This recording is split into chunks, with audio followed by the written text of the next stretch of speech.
are in November, November 3rd. Boy, is this year is just flying by. I hope you've positioned yourself well to finish up the year strong, get your, 2026 started in a strong manner. This is the time of year to start looking at your business, your current business, what you've done this year, analyzing what you did, what you didn't do, what worked, what didn't work, and start setting that up for the upcoming year. I know the holidays are usually a big deterrent. We end up getting caught up with all the different things going on, but we need to continue to stay focused on our business. All right, because if you don't do it, unless you have somebody in place to do it for you, you're just going to fall behind by not getting it done now. So be sure to do that. If you're looking for help, reach out. Happy to help you. Maybe I'll go ahead and do another business planning thing. I think we did that last year or the year before. Maybe I'll set up a business planning workshop for the DoCrew coming up in the upcoming weeks. I think that might be a good practice for all of us to go ahead and go through that. So if I do, I'll let you know ahead of time so that you can plan accordingly. Maybe have your numbers ready to be able to insert into a plan, and that way you're ready to go to analyze what you need to do. All right. So without further ado, let's go ahead and get started on today's plan. I was hoping we'd have a few more people on board, but I thought I was going to, revert to a plan B because I planned on talking about ADHD today, and I really wanted to have, the people that need it the most be here this morning. And I know there's a couple that really wanted to be here today, but just can't be here. So I think we're just going to go ahead and move forward, and then we'll put this onto the Facebook group so that anybody that wants to see the replay, they can go ahead and see it. I believe this to be a really important topic because I don't know about you, but it seems like every agent I talk to claims to have ADHD. And they like to blame their lack on ADHD, their lack of whatever, the lack of time, their lack of completion, their lack of execution, whatever that lack is, they say, oh, well, it's my ADHD. And I've been diagnosed with ADHD twice before. And I was just kind of like, they put me on Adderall, and I'm just like, oh my God, I can't stand this. I don't like the way it makes me feel. It's not helping me focus at all. So I'm like, this isn't my problem. My problem is I'm letting distractions get in the way. And, so it's real easy to blame the distractions, which distractions are real. Good morning, Brian. Good to see you on here. Distractions are real, but at the same time, ADHD can be real as well. It wasn't until, my car accident, and I went through a very strenuous psychological evaluation because I was trying to figure out what's going on with my brain. Why is it doing what it's doing? Why am I not executing? Why am I doing all this stuff that is out of character for myself? And so when they said I had ADHD, I believed it because I went through some testing, whereas before they just simply asked me a few questions and diagnosed me with ADHD. And so I'm like, okay. So now it's a little bit different. So now I'm like, okay, all right, so this is part of my problem. And so how do I fix it? And of course, they put me on medication. I'm not on Adderall, but I'm on different medication that is geared towards the primary reason was for nerve pain, right? It's supposed to calm down the nerve pain that I was having in my neck for the herniated discs, which was also causing my headaches and other issues with my head. But it also doubles as an ADHD medicine. So I was like, all right, well, I'm going to do this, but now I'm also determined I'm not going to stay on this crap for the rest of my life, right? I don't like taking unnecessary medications. I don't even like taking unnecessary supplements. I don't believe a lot in a lot of supplements. I do believe in some of the supplements, and I do take a bunch, probably more than I'd like to. But at the same time, I've learned a lot about ADHD.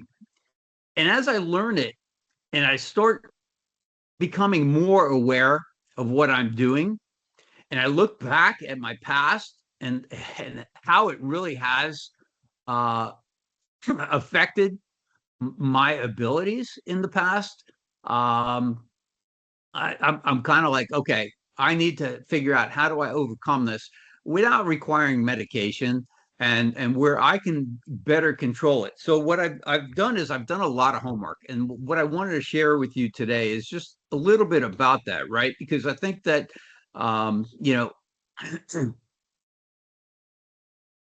ADHD is going to affect how you show up in real estate, but there is a way to turn that symptom into a superpower for yourself. Now, we don't have enough time to get into all that today, but I want to be able to give you enough today to raise your level of awareness to where maybe if you start recognizing some things, you can do a little bit more digging on your own too to get a better understanding of how this is affecting you, and how you're letting things get in the way. All right. So like a typical scenario is, have you had a day where you just were busy all day, right? Busy, busy, busy, busy. But then at the end of the day, you look back and like, man, I really haven't accomplished anything. Does that ring a bell with anybody?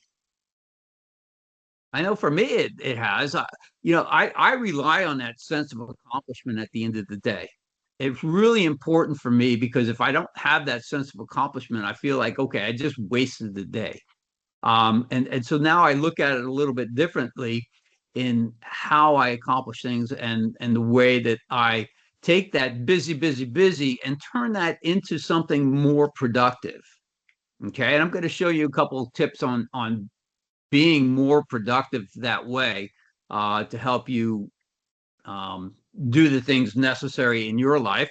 And maybe you don't even have ADHD, right? And it is possible that some of you guys on here, you don't have a ADHD issue, but maybe you just need a little bit more help in getting organized and understanding that, ADHD doesn't mean that there's a lack of discipline, right? You can have ADHD, still have a lot of discipline, but it's a difference in the dopamine and time perception.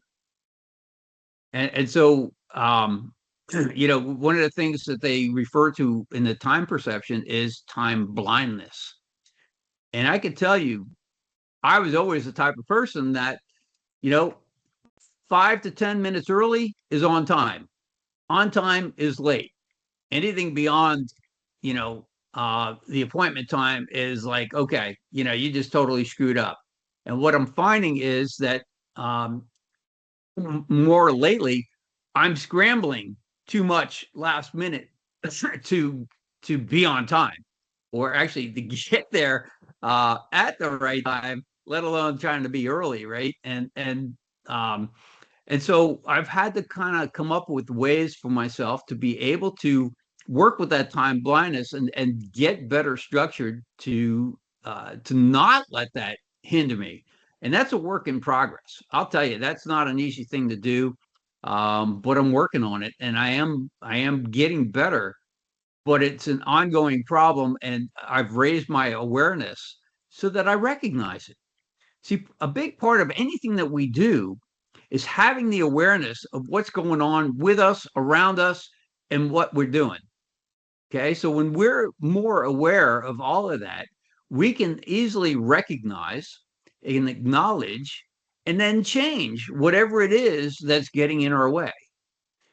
Okay, but without that awareness, we just do, and we end up accomplishing nothing. So it's really important to raise that level of awareness. So time blindness is something that I think everybody needs to look at, because I think we all are pretty guilty, and probably not Jeremy, because I think Jeremy, you got off of social media, but I think we're all guilty of that doom scrolling, right? Where we're just scrolling, scrolling, scrolling, where it's totally mindless, but we're just killing time, right? I know I get that way, and again, I'm becoming aware. Valerie might notice that, when I'm going to bed, I'm not looking at my phone while I'm in bed. I've done that before. So now when I get to bed, it's plugged in and it's charging. But Jeremy, you're right. Social media is the devil. It really is. It's just not the same as what it was created, to be way back when. And now it's just being used for all kinds of different things. And unfortunately, it is a very productive tool for us in business. So you've got to still be there. And so, like, I did a lot of social media stuff over the weekend, and I still found myself scrolling. I was committed to, like, okay, I'm going to go on. I'm going to do these posts. I'm going to get all this done. I had, a couple listings. I had to get out there and start doing all this cross posting and everything. And then what I did was I started a program for November, which was, uh, putting out the daily empowerment statements, just as a way to, get a post every day. But this is something I've done in the past for the month of November. I've done it with gratitude, and I've done it with empowerment. And so I was like, I actually came across it. I think it was on Saturday morning when I was doing some other things. I'm like, oh man, yeah, I forgot it. I had this list, and I'm going to go ahead and create my post, and so now I've got all that stuff ready to go, right? So, but at the same time as I'm doing all these posts, I'm scrolling to see the post on all my different pages and everything, and the groups. But at the same time, as I'm scrolling, I'm getting distracted by all this other stuff that's in there. So really important to be able to watch that. And as you become more aware of your time blindness, you'll start to stop that. Okay, these are all habits. We create bad habits for ourselves all the time, right? And what we need to do is be aware of those bad habits and stop them when we get started in it, and then change direction. So now, how many times have you sat at your desk trying to get your work done, but you sat there and just kind of like stared at your screen, like you knew what you need to do next, but maybe you let another distraction get in the way, or you just kind of freeze up and you're like, man, I know what I'm supposed to be doing, but God, I can't get my brain to tell the rest of my body here, the fingers and everything else, on what they need to do to execute. Have you ever experienced that? I know I do. I do many times. I'm like, I know what I got to do. I know how I got to do it, but I can't get from here to here. And it drives me absolutely insane. So again, it's the becoming more aware of that situation. And what happens when I'm in that mode, I will go ahead and get up and move. Okay. It might be just to go to the other side of the house and see Valerie for a minute and then come back, because movement creates momentum, and movement creates motivation.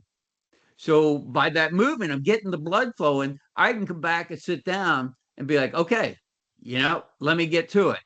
And so I'm finding those ways to overcome those battles. Okay. How many times have you actually sat down and found yourself in a hyper focus mode where you are just like banging it out, right? You're just like, yeah, I'm getting things done. And that's how I was on Saturday. Okay. I got into a creative mode. I was hyper focused, and I was just like, bam, bam, bam. I was getting it all done. Or how about when you're going away, you're going on vacation, and you're like, oh my God, I got this whole list of stuff to do. And boom, you are so focused. You are so focused. Why can't you carry that focus through every day? That it's really challenging to do. It's to try to carry that focus day in and day out, like the focus you have that week before you're going on vacation. You're like, okay, I got to get all this stuff done before I go, and so you can hyper focus kind of on demand. So what you have to do is find that way to be able to get in those hyper focused modes. Might be a certain time of day that works best for you. How about idea overload? You you got like 20 new projects started, uh, and one finished. That's why I have 100 tabs open at any given time. I'm like, I start so many things and I don't finish. And so I'm coming up with different ways to be able to eliminate that. Like even this morning, before jumping on here, this morning, I'm like, okay, I don't want to overload the RAM on my laptop because I have all these things open and I'm going to get ready to get on the Teams, which, carries a lot of memory. So I'm going ahead and I'm looking at different tabs. I'm like, all right, close it, close it, close it, close it, close it. Right. And because it's not important enough. It's like, well, if I don't remember to get back to this later, then I didn't need it open in the first place, right? Because I might have opened it. It's like, oh yeah, I want to look at this. Maybe I want to read that whatever's on that web page or the landing page or whatever. And I just go, I'm just like, nope, I'm just going to go ahead and eliminate it. So that, again, that's a work in progress. But the more aware you are of it, the more you're going to be able to attack that and overcome it. Rejection sensitivity. Okay, I think we all have rejection sensitivity, right? Nobody likes rejection, and we get rejection a lot in this business. And it's funny because I almost feel like in order to be successful in real estate, you got to have ADHD, and that's why we all say that we have it because you know we've got to go through all these different processes, right? And I think that there's many successful agents that maybe don't have ADHD at all. But again, it's the symptoms of that ADHD that can be our superpower. Where if we build on that, we can really make that work for us in a way that is just going to make us even more successful. I look back at my past. I'm like, yeah, man, if only I had a better understanding back then, I probably could have nipped a lot more in the bud, which would have made me more successful. Maybe I wouldn't have looked back and seen so many people that I had worked with had bought a property, through somebody else, because of my lack of calling, my lack of calling because, well, now I tell you, it's has a lot to do with I'm calling and nobody's picking up their damn phone. But even back then, when people were picking up their phone, I would call. But I'd get so busy that I let people slide. I didn't do the extra things necessary to make sure that they were being contacted. So, but we get ghosted by clients all the time. People will ghost us and it doesn't always feel good, but after so much of that too, it kind of becomes a part of, second nature in this business. Um so what I want you to do is think about reframing ADHD as a superpower, right? And make the changes necessary, because if you take the energy, the creativity, the intuition, and the people skills of what people with ADHD have and hone it into the business, that's your realtor gold. Okay. That is the goal that you need to continue succeeding and get yourself to that next level. And you got to look at it as that ADHD, people with ADHD, it's not that they're broken, but that they are built for entrepreneurship. Okay. But they need structure. That's why I've always been an entrepreneur since I was a kid, and I've worked for, and I always struggled when I was working for other contractors. When I was an electrician, I was working for other people. It's like it very rare did it work out well for me, and that's why I started my own business. Heck, I started my own electrical business before I even graduated high school. Um, wasn't legal, but I did it. I had business cards made and I was doing side jobs as an electrician. Um, but that was what I did. I'm like, yeah, I'm an entrepreneur. And eventually I actually I actually had to do things so I can get my license sooner than what the requirement was, and so that I can open up my own electrical contracting business. And it worked out really, really well. But after 23 years, burned out on that too. Now I went, yeah, unique learning abilities. Use it. Absolutely, Valerie. I went when I got recruited to be a managing broker. I was just like, man, I am not a corporate person, but I did it so I can learn some new things. I did it so I can put myself where I wanted to be in the next 5 or 10 years. And I gave myself, I said, 5 years. That's my goal. I'm going to be a managing broker for 5 years. I lasted just more than a little bit, 4 years and a couple months. And I was just like, man, I had to get out of there. I was like, I got to get to Florida. All right. And so when I got to Florida and got the next job, I was like, man, I was like, do I just go back into sales, or do I look for another management, opportunity, so I can have, chance number two, redo some of the things I did wrong, do things better. And so an opportunity came in. I said, okay, 5 years. That's all I'm giving. It's 5 years. And again, I lasted, 4 years and a couple months. And, I was done. I was really done after 3 years, but, I hung in there a little bit longer. I was trying to make it to 5, but it's one of those things where I've just got, my brain is wired to be an entrepreneur. And it is a matter of wiring. Now, those that have worked their entire life punching a time clock, working in the corporate world, and then they come into real estate, they can do this. But what they have to do is they have to rewire their brain, because it's going to be a whole lot different. They have to become an entrepreneur. They've got to become that person that is successful in real estate. So, there's some strengths that you can pair. I never looked at myself as being impulsive, but they labeled me as impulsive in my testing. And I'm like, and I look back, and yeah, Valerie's shaking her head. Yeah.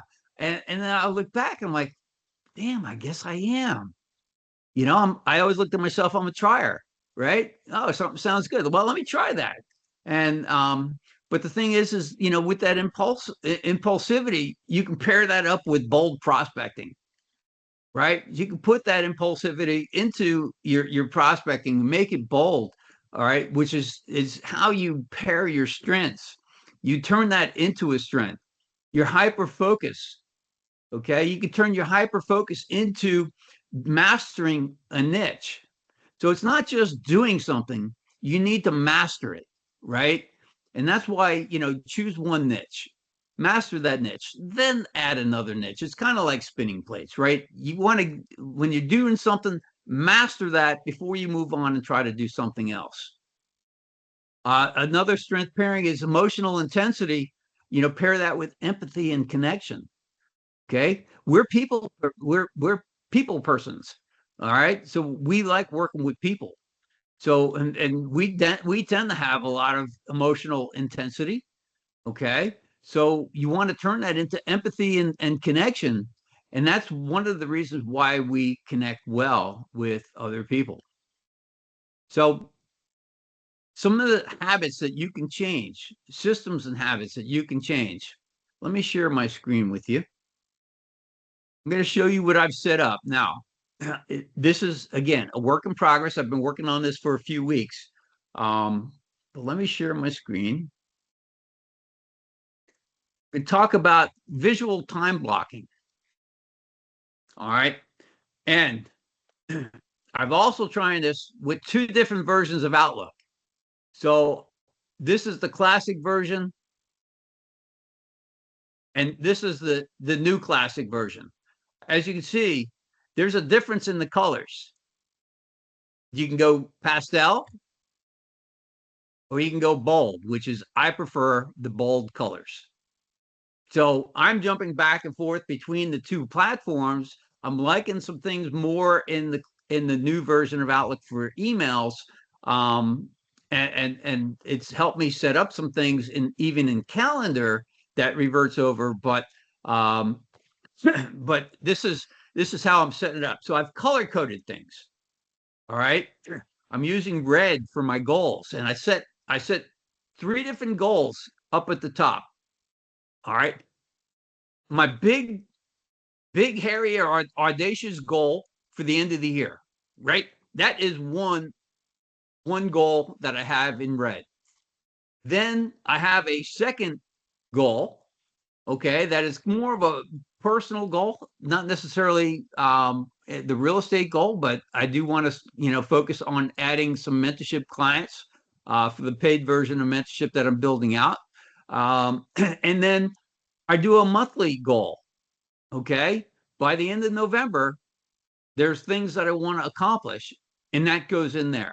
So every day when I open my calendar, boom, it's right there in my face. And so, you got what I do for mentorship, I put in gold because I'm giving away gold. What I do personally, is in yellow. That's kind of like my free time. My income producing activities are green. I relate that to money. My gray is typically like admin type stuff, okay? That, maybe not necessarily money making activities, but things that need to be done. I've got turquoise for my webinars and learning opportunities. And let me tell you about that. There are so many great webinars out there, man. I get sucked into the webinars. I really do. I love them, and there's some people that teach that I really love to listen to. But what I've stopped doing, unless it's a rare opportunity, I stop going to them live. If they say that it's being recorded, I register for it and I wait for the recording because I put it on fast speed and then I can advance through it. Because usually on the webinar, first 10 or 15 minutes is all BS anyway. And then, Q&A maybe at the end. I want the meat and potatoes. So I can easily fast forward. I can get to where I want to be, and then I can slow it down when I really need to listen in and get something out of it, right? But I can listen to it in fast speed, and get through it. So a 1 hour webinar could turn into 20 minutes, and that saves me a lot of time. Keeps me from getting distracted because you know what? If I have to listen to them with all their intro BS and the Q&A BS at the end, it's like, well, what I find myself doing is getting distracted. I'm doing something else. And now I'm really not paying attention to one thing or the other. I'm trying to multitask, and multitask isn't really good at all. So, I, and what you'll notice too, I also put in some time. I call it declutter time, because for me, I've got to get rid of things that are like cluttering my mind. And that could be clearing my desk. That could be working on my books that are either here or against this wall where I'm starting to thin them out. All my binders, I've got 3-ring binders. And I'm like, yeah, you know what? I'm not using these things anymore. So I need to just start taking a couple and get rid of it, right? It might be me going out to the garage and just picking up some things out there that are cluttered on the floor that need to be put away, right? And so that's the time for me to get that. Notice it's at 4 o'clock. Okay, that's usually the time where you start fading, and you're just kind of like, what do I do now? And so that could be whatever time works best for you. But for me, that's when I might be fading. Soon after that, I'll sit for dinner. But then after dinner, I might come back in and spend another hour wrapping up my day and looking at, my plans for tomorrow. So that's really important, is as you set up your calendar, that you are looking to, at the end of today, you want to look at what you've done. What do you need to do to move it to tomorrow, and set up your day for tomorrow so that when you wake up tomorrow, you've got everything in place. Now, I also use the tasks. My tasks are all lined up right here. Now, what I could do too is I've got, like I set one here to be able to call and set up an appointment with this allergist, right? So I've marked it as personal time, but I've got a reminder set up. So at 9:30, I'm going to get an alert that, hey, I better go ahead and do this. And you can do that. You can categorize your tasks.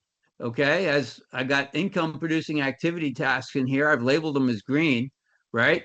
And so I can open any one of these and say, okay, oops, wrong screen. Let me move it over to this screen so you can see it. So I can come here and actually put all kinds of information here with this task. Maybe there's a website I need to visit or whatever. So now I can use this. I can set a priority. Maybe it's a task that's incomplete, right? It's in progress. I can set that. But I've labeled this as high priority. I've set a reminder. Okay. But in reality, this task was already done and I completed this. So I'm going to go ahead now and just mark it complete. Boom. It's taken it off my list. Okay. So for those that like to see list, which I do, I like to look at my task list and see what's there. And this is, I've been writing things down and I still like to write things down. But at the same time, I check it off and it feels good when I check it off. Now, what I also do is I come in here and my complete task, okay, that I do throughout the month, I'm going to come in here. Oops. So I create a list of tasks and I color code the tasks. Okay. I color code them accordingly. And then what I do is I also, when the task is complete, I put an X in front of it. Okay. So that I can easily come in here, get my calendar alert. It's like, okay, I got some tasks that I need to work on. What am I going to work on today? And I've got this to where this is showing up every day for the month. Okay. So each time that I see this, it carries through. As you can see, it's got the recurrence mark. This is going to be recurring every day at this hour. Now, I could do this at different times of day because some days I got more openings than other days, right? So so this is something that's a work in progress. Now, what I did do, and I'll show you here, I just set up a time and my categories. As you can see, I set up categories. And as I always do, I try to do too much. I created too many categories. So I'm going to trim this down so that I want like 5 or 6 categories. I don't need, I don't know how many I got here, 10 or 12 categories. That's too much, too many colors. And so you can come in here and you can create your own. Okay. You can choose your own colors and you can just, name it whatever you want to name it. Right. So that is a great way to be able to overcome your time blindness and setting up your calendar in a way that can be productive. Okay. Another thing that I like to do is I like to gamify my tasks. Okay. And it's just like you guys have heard me talk about scorecards a lot, and I've shared the scorecard with you about, the IPAs. You set up your IPAs and each day you grade yourself for what you got accomplished. That's kind of another way of gamifying. But look, if you look at it as we're playing a game, just like, athletes get paid good money to play a game. Okay. Now, it's still a lot of hard work. Okay. If they don't put in the work, they're not going to get paid to play that game anymore. Right. Then they're going to be, out playing that game for free because they're going to be retired and nobody wants to, pay them their millions of dollars. So if you gamify it and set it up in maybe sprints, like 25-minute sprints or 15-minute sprints. See, I've never been a marathon runner. And I learned early on that I'm a sprinter, not a marathon runner. So the things that I do have to be done in smaller chunks, which reminds me, let me go back to my calendar. One of the things that I did, if you look, my calendar is a little bit more spread out, but my calendar is broken up into 15-minute segments. Okay, so I can start putting 15-minute tasks in here. So that's the next thing I'm going to be doing with my task, is start taking tasks that I've got in my task list and assign them a spot to do it at that time. Okay, so again, that's just another way to be able to um, systematically get the things accomplished that you need to accomplish, because a lot of those tasks are things that I won't give to my VA, but I need to get them done. And so, I need to do them, and it would be different if I had a live assistant that worked in my office with me. A lot of those tasks would be just, given off to that person. But it's a little bit harder to give to a VA that, it's a different time frame and so on. It's just like a lot of those tasks, by the time I explain it to them, I could have already had it done. So I focus on that. So the more you can automate things, and that's what, automation is our salvation, right? Those with that their brains are wired like we are, like people with ADHD, entrepreneurs, and success itself is based on, the amount of automation that you can have. That's your systems that are in place. Okay, so you need to set up your reminders, set up auto text, set up different things that help you with your routines. If you need to put your morning routine on your calendar, put it on there. Okay, block out time. Say, okay, I get up at 6 o'clock. So from 6 to 7, that's when I'm waking up. I have my coffee. We do water with lemon before we have our coffee, and so it's just, and then, I know it's probably best not to attack emails first thing, but I sit there and attack emails first thing because that's part of my wake up process. I don't have to think too hard about replacing emails, but I will say some months I am very fatigued by going through all my emails before I go do anything else.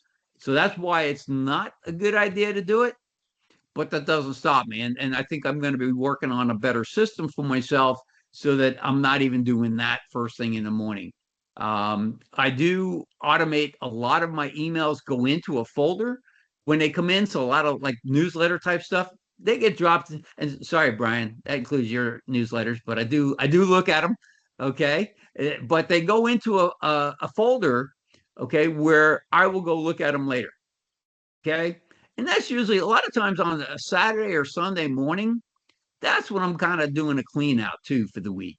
And so I go into those folders that have, they're not urgent emails. So I go in and I start looking at them. And if I see, too many from one person that I don't even bother open, I go unsubscribe. All right, because I want to eliminate that. It's another distraction. And so you have to focus on eliminating as many distractions as you can. And I know that, for every lender I delete, I seem to have another lender soliciting me for their business. So, but again, I continue to unsubscribe because, I've got the people I work with. I don't need to be solicited. I don't even know who these people are, and they're soliciting me for business. That's not the way to earn business from other professionals. So, and a big thing with this is to have an accountability partner. All right. Somebody that can hold you accountable to achieving what you're looking to achieve, to doing what you need to do to better yourself, to make those necessary improvements. And that's a big part of what I'm doing, with the agent that I'm currently mentoring. And the program that I'm building is a lot of that's going to be built-in accountability. So notice your ADHD patterns. Okay. When do you hyper focus? People have their different times of day where it's like, boom, all of a sudden, they're hyper focused. It could be 3 in the afternoon. Maybe it's 8 o'clock at night. maybe it's, you woke up at 2 p.m. because your mind is reeling. You may as well get out of bed and go put it to work. Okay. And because a lot of times, if you're up in the middle of the night, you put it to work, you spend an hour hyper focused getting all that stuff out of your head, and you're doing the work. You can go back to bed and sleep pretty soundly till it's time to get up in the morning. Okay.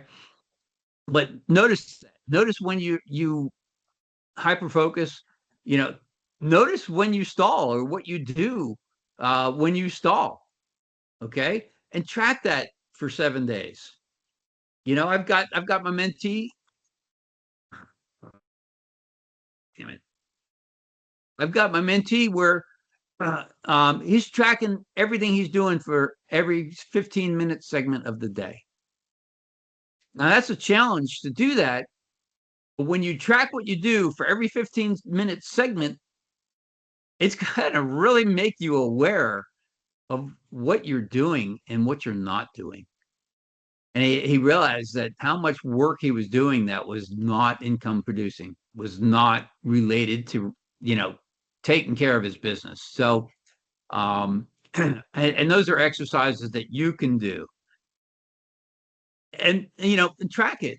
It's really important to track it. Is put these systems into place that are going to help you be a little bit more systematic and be a little bit more organized. That's going to allow you to turn your ADHD into a superpower. And then probably what you won't do moving forward is you won't be telling people or blaming things on your ADHD. Because you know what? You've already acknowledged it. You're overcoming it. So you don't become one of those people that are like, oh yeah, it's my ADHD kicking in. No, you'll start letting it go and realize that I don't need to blame anything else for my doing or my lack of doing. It's all on me. Okay, it's not any other symptoms or anything else, because everything that I'm doing or not doing is all based on me and my execution. Nothing else. So any comments, questions? Anybody really feeling that ADHD kicking in? Yeah. Yeah, look, I mean, that's, I look back and yeah, I acknowledge, man, damn, I wish I wish I had been recognized as a child. God, I probably could have applied things a lot differently and done so much better in school. I was not a good student in school. I was not at all. Um, yeah, so I was just saying it doesn't matter. You've been successful. You're fine. well, I have been, yeah. But when you look back and you realize, what it's done or hasn't done, or what you've done or not done, and you realize that, oh my God, there's some things I could have done differently that might have given me even better rewards. Yes, I've been very successful. I'm grateful for the success I've had, and I'm proud of what I've accomplished in my life. There's no doubt about it. But look, I'm that type of person that needs that sense of accomplish every day. I'm always pushing to do more. I've been told that, Paul, you're trying to do too much. Um, when I prepare, for our Monday morning calls, or when I prepare for a CE class that I'm teaching or anything else, I tend to over prepare. I tend to have too much content to provide. But what that does, I look at that as, well, that's not trying to do too much. That's giving me alternatives, right? Because as I sit here and talk to you, there might be different ideas that come into my head. So I need to drift over to this other topic or that topic and be able to change things up. So if I'm better prepared, I can do that. If I'm not prepared, you're going to know it. And then you're just not going to feel like, Paul's given us much value today. And it's the same with my CE courses. If I can't provide the value, students are not going to want to take my classes. And the only way I can provide that value is if I do the necessary preparation so that when I go in, I'm prepared. I not only know the content, but I know other things associated to it so that I can drift one way or the other to be able to answer questions, to be able to provide additional information, and not just stick to the text. So who's got some issues that they're dealing with that, that maybe this time blocking, maybe some of what I've given you today might help you? You see some benefits? Anybody? And know I could change my calendar to like 15-minute increments, so that'll help me out drastically. So thanks.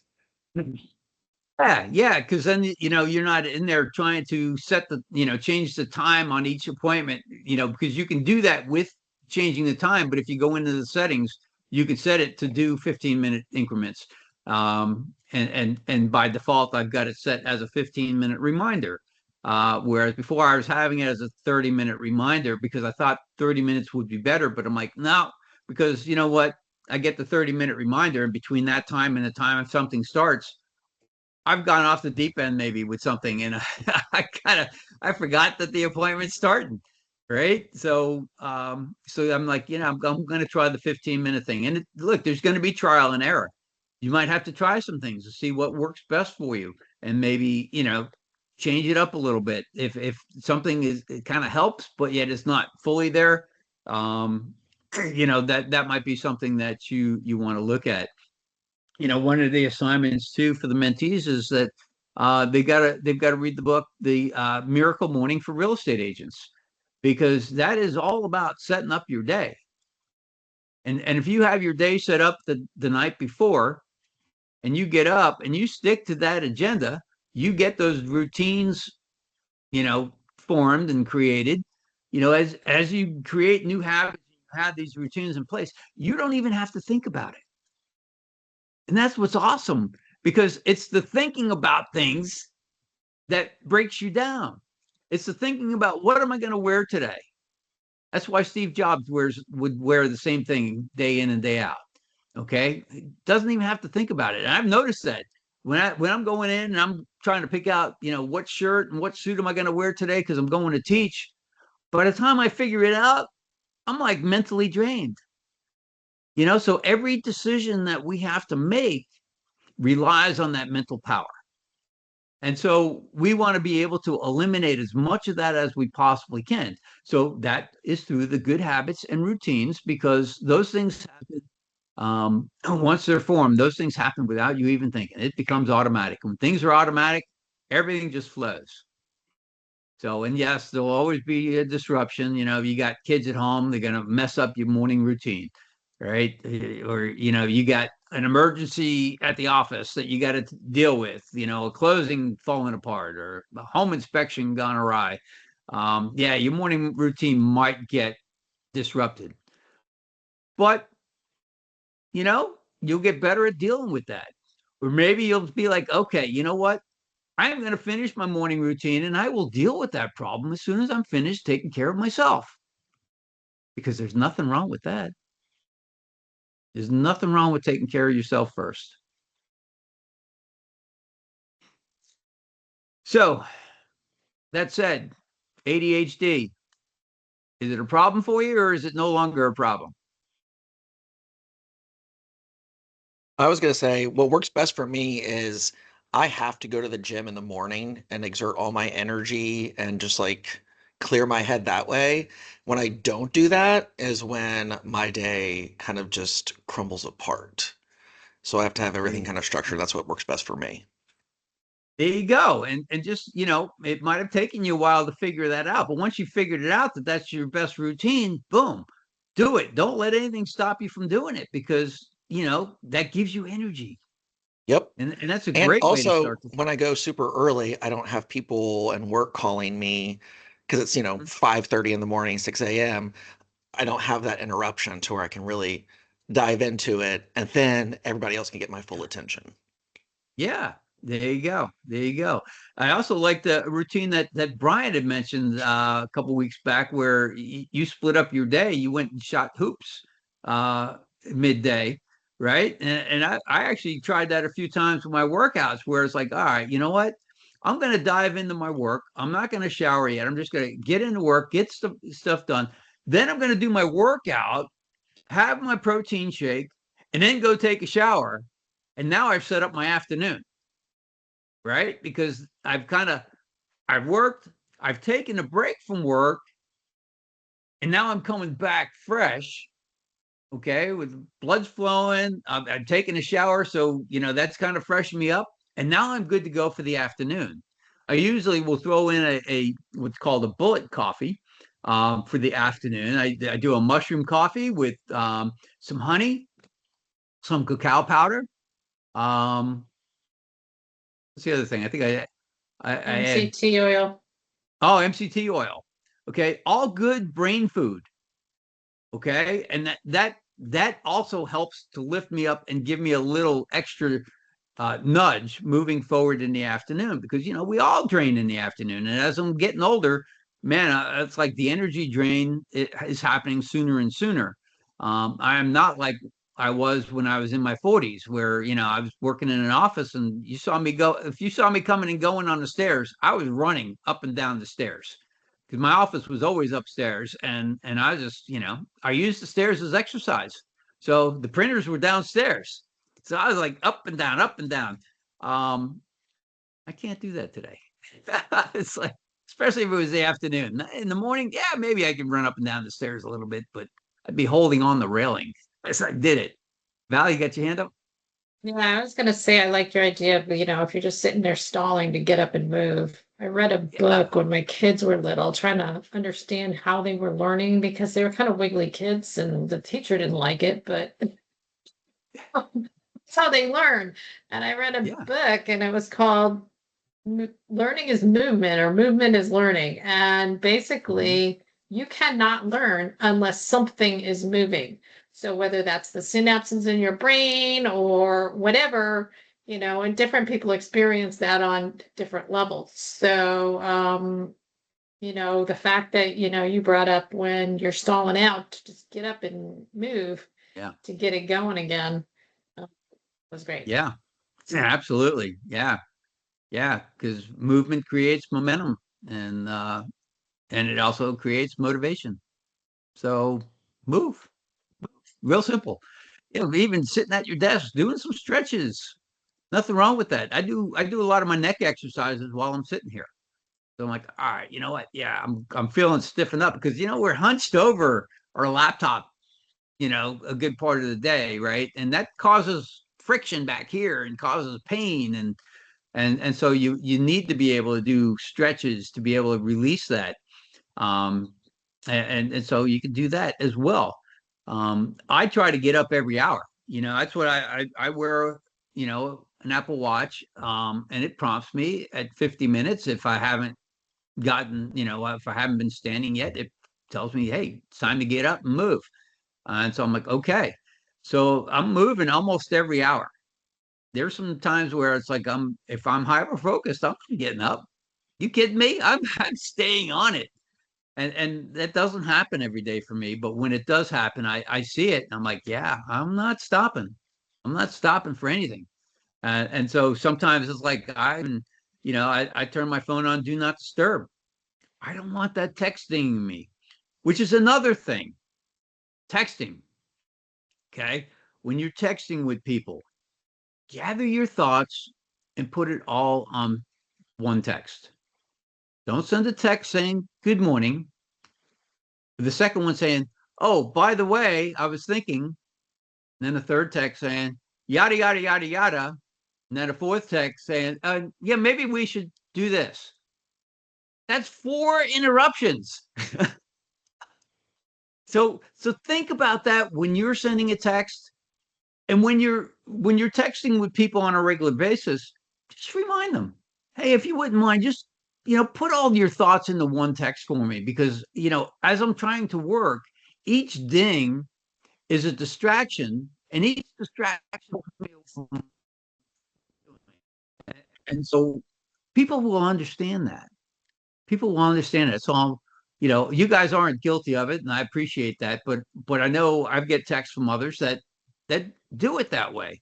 My VA, actually, I gotta have a conversation with my VA, because he does WhatsApp, and when he texts me, that's the way he texts me, and I'm just like, oh my God, it's just so I'm actually hoping to have a Teams meeting with him later today so that I can remind him that, hey, look, put your thoughts in one. Because it's just, it's just not a good distraction to have. I don't want to have all those, because if I'm working on an email and I hear ding, I'm looking over. I try to be disciplined, but look, we all distracted by a ding on our phone. So you want to also look at all the things that you're getting and see, what things do I really need to have? Okay, if you got apps dinging you all day long with alerts, turn them off. You don't need those alerts. You can get to it later. Okay. Or at least, maybe it can pop up where you've got the alerts on the phone, but it didn't ding. Okay. You can silence your alerts as well. Or if you just put it on do not disturb, your phone's not going to ding you at all. So those alerts will show up when you turn do not disturb off. All of those alerts will come in and you won't miss anything. All right. But find a way to eliminate those distractions, because that's huge. That really is. And I've got a whole bunch of alerts here right now. I'm like, geez. So I've got to work on that too. It's a work in progress. So there's many things you can do. And look, I just touched the surface here, and I'm using this kind of like to help create a lunch and learn that I'm going to be offering sometime soon, as well as creating an even bigger module, if you will, with the paid mentorship that I'm going to be offering the agents coming out, by the first of the year. So, because there's a lot to learn with ADHD, but it's critical. It's critical for you to learn about it. It's critical to be aware about what you're doing and how you're handling it and how you can overcome it and put it to use as your superpower. All right. Any other questions, comments? We've surpassed the top of the hour, so want to be respectful of everybody's time. Nobody? Thank you. Well, I appreciate you all being here. I appreciate, your contributions as well that you've kicked in here today. And so, go ahead and, see what you need to learn about it, put it to work. All right. All right, guys. Thank you. Have a And good let me know week. if you need anything for next week or the week after. I'll be happy to put in some lessons for you. All right, guys. Thank Take you. care.